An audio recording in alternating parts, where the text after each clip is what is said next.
1 200 000, c'est le nombre de spécimens constituant les collections du musée zoologique de Strasbourg. Construit au XIXe siècle à partir des éléments du cabinet d'histoire naturelle de Jean Herrmann, le musée est aujourd'hui en travaux. Un vaste chantier de rénovation du site qui a débuté en octobre 2019, un travail conjoint entre l'université et la ville qui implique personnel du musée zoologique, de la direction des musées et du jardin des sciences. En attendant la fin des travaux, tous les spécimens des collections ont été placés au pôle de conservation et d'études des musées de Strasbourg. Le déménagement a été d'abord préparé, réfléchi, c'est-à-dire qu'il a fallu penser les différentes manières de déplacer ces collections afin que, tout en envisageant leur retour. De sorte que, dans la mesure du possible, on ne bouge pas ces spécimens de leur caisse ou des contenants dans lesquels ils ont été transportés. On a employé plusieurs méthodes, soit pour les plus gros spécimens des caisses à claire-voie, c'est-à-dire des caisses ajourées qui ont été faites sur mesure. On a utilisé en fait des plateaux de taille identique pour transporter tout ce qui était petits animaux et des armoires roulantes qui étaient elles-mêmes identiques, faites pour transporter ces plateaux. Les nombreux oiseaux, papillons, squelettes ou encore ours profitent de leur séjour aux réserves pour être dépoussiérés et restaurés. Des conditions drastiques ont été mises en place pour permettre une bonne conservation des spécimens, environ 20 degrés pour 40 à 50% d'humidité, traitement de la lumière et contrôle de présence d'insectes. Un travail de restauration de longue haleine opéré par Manon et ses collègues avec un objectif principal, ne pas altérer les spécimens.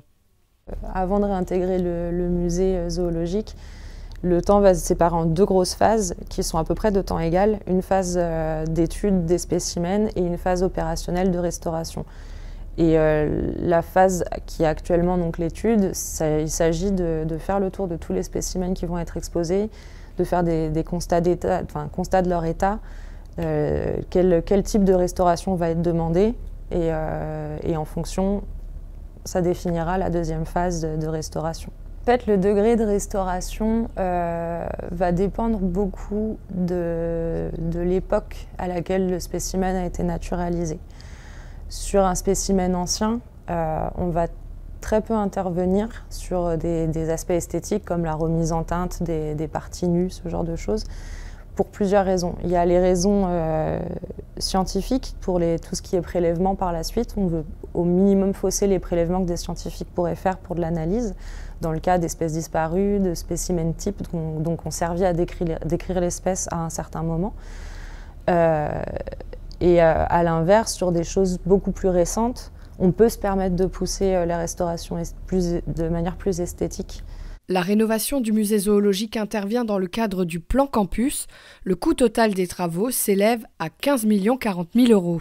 Dans le futur musée, on rentrera dans un espace qui a pour but d'émerveiller le public et en exposant un maximum d'animaux qu'on a appelé le hall de la biodiversité.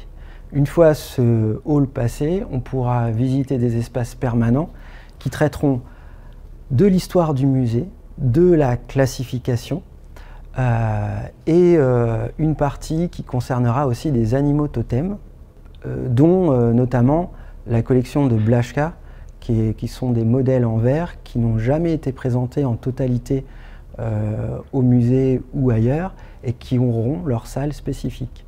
Et au-delà de ces espaces permanents, il y aura 3 espaces semi-permanents. Notez d'ores et déjà la date dans vos agendas, le musée zoologique de Strasbourg devrait rouvrir ses portes début 2024.